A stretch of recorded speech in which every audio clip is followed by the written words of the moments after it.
안녕하세요. 이 시간에는 정비례에 대해서 우리가 같이 공부를 해보겠습니다.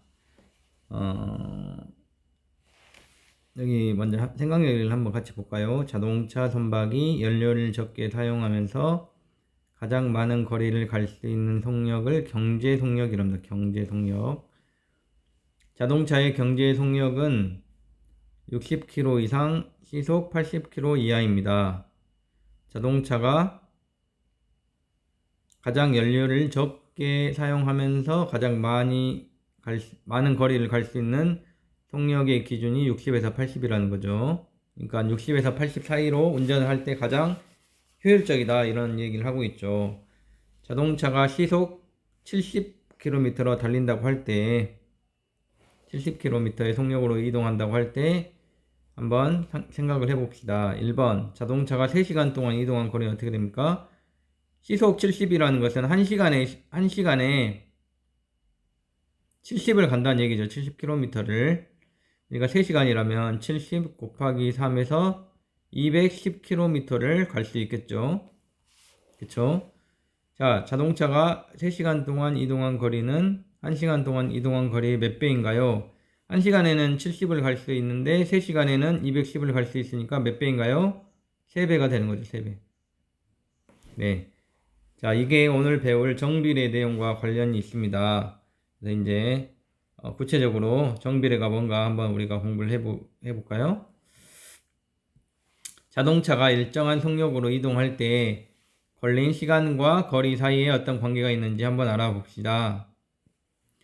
자, 생각열기에서 자동차가 시속 70으로 일정한 속력으로 몇 시간 동안, X시간 동안 이동한 거리를 Y라고 할 때 X, Y 사이의 관계를 표로 만들어 본 거예요. 1시간이면 70, 2시간이면 140, 3시간이면 210, 4시간이면 280, 5시간이면 350이 되겠죠. 70의 속력으로 계속 가기 때문에. 자, X의 변화를 볼까요? X가 2배. 1에서 2니까 2배죠. 그 다음 3시간이면 3배. 4시간이면 4배. 5시간이면 5배. 이렇게 변화함에 따라서 Y값은 어떻게 변합니까? 70에서 140으로 2배, 73, 21, 3배, 74, 28, 4배, 75, 35 이렇게 5배. 자, X가 변한 몇 배만큼 Y도 똑같이 몇 배로 변화하죠. 자, X의 값이 1에 2배, 3배, 4배, 5배 됨에 따라 Y의 값도 70에 2배, 3배, 4배, 5배 됨을 알 수 있다. 자, 이런 걸 뭐라 하냐? 이런 걸 정비례라 합니다.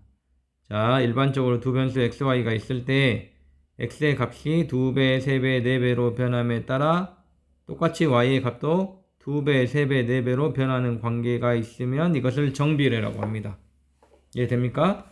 그러니까 예를 들어서 x가 1에서 3이 됐어요. 그럼 3배가 된 거죠. 근데 y가 2에서 4가 됐어요. 이건 2배가 된 거죠. 여기는 3배고.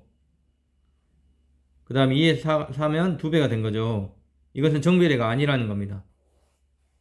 자, x가 1에서 3으로 3배 됐다면 y도 2에서 6으로 똑같이 3배가 돼야 되죠.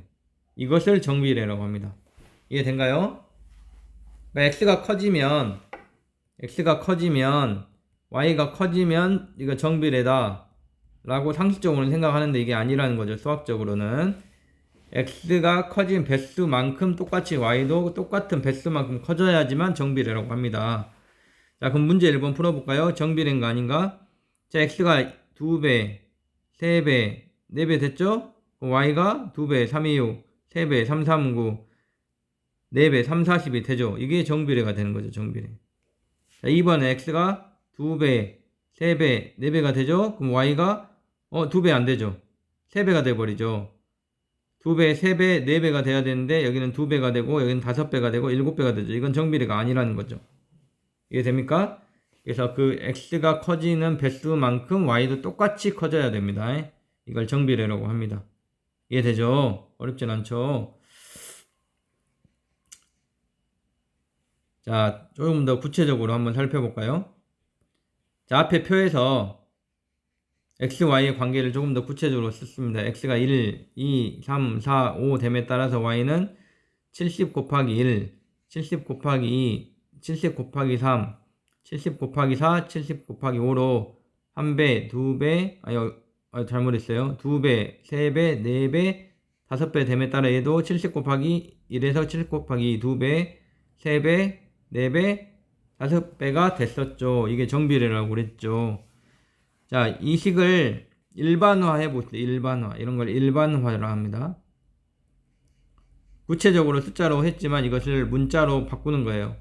자, 여기를 x라고 한다면 y는 어떻게 구할 수 있냐면 70 곱하기 x가 1일 때는 곱하기 1을 하는 거고 x가 2일 때는 곱하기 1을 하는 거고 x가 3일 때는 곱하기 3을 하고 70 곱하기 x가 4일 때는 70 곱하기 4를 하고 x가 5일 때는 70 곱하기 5를 하는 거죠. 그러면 만약에 x라면 70 곱하기 x를 하면 되는 거죠. 그렇죠? 그래서 일반화해서 규칙을 우리가 찾을 수 있습니다. 70 곱하기 x를 한다. 그래서 y를 어떻게 구합니까? y는 70 곱하기 x니까 70x라는 규칙을 우리가 찾을 수 있습니다. 네, 찾을 수 있겠죠? 이런 몇 번의 숫자들의 관계를 보면서 x, y의 관계를 찾을 수 있습니다. 그래서 이거를 뭐라 합니까? 이거를 관계식이라 합니다. 관계식. x와 y의 관계식. 이런 식을 잘 찾아야 됩니다. 상황을 보고 이해되죠? 그래서 정비례 할 때는 x와 y의 관계식이 어떤 형태가 되냐면 y는 뭐 x 이렇게 됩니다. y는 몇 x. 지금 이 경우에는 70x였죠. y는 몇 x. 자, 여기서는 x가 1에서 2, 3, 4, 2배, 3배, 4배 됨에 따라 y도 2배, 3배, 4배가 되는 것입니다. 그래서 정비례의 관계식은 y는 몇 x.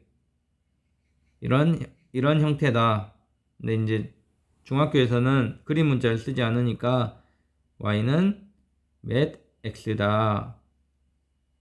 이런 모양이다라는 것을 우리가 잘 알고 있어야겠죠. 이 지금 앞에 2에서는 a가 70인 경우였고요. 자, 문제를 풀어볼까요? 자, 영빈이는 전체 쪽수가 210쪽인 책을 매일 30쪽씩, 이게 중요하죠. 매일 30쪽씩. 그러면 하루에는 30쪽. 둘째는 60쪽이니까 30 곱하기 이틀 하는 거죠. 셋째 날은 30 곱하기 3을 하면 되는 거고, 넷째 날은 30 곱하기 4를 하면 되는 거고, 다섯째 날은 30 곱하기 5, 30 곱하기 6, 30 곱하기 7 이런 식으로 하면 되겠죠. 그래서 어떤 관계식이 만들어집니까? y라는 것은 30 곱하기 날짜 x 이런 관계식이 만들어지겠죠. 자, 이걸 한번 그림으로 그려볼까요? 자, x가 1일 때 30이니까 1,30 이 점을 찾아서 찍으면 되겠죠. x가 2일 때는 2,60이 되죠. 2,30 곱하기니까 60. 그럼 2,60은 요 점이 되겠죠. x가 3일 때는 33,33은 90 이렇게 되죠. 3,90. 그 다음 4, 이게 120인가요? 4,120. 5,150.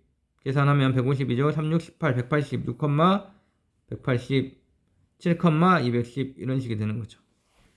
자, 이걸 뭐라 한다 했습니까? 이걸 그래프로 한다 했죠. 그 다음 요거를 뭐라 합니까? 요거를 관계식이라 합니다. 그래서 정비례를 나타내는 식은 y는 몇 x 꼴이고, 즉 문제 2번에서는 y는 하루에 30쪽씩 읽으니까 30x가 됩니다. 이것도 정비례겠죠.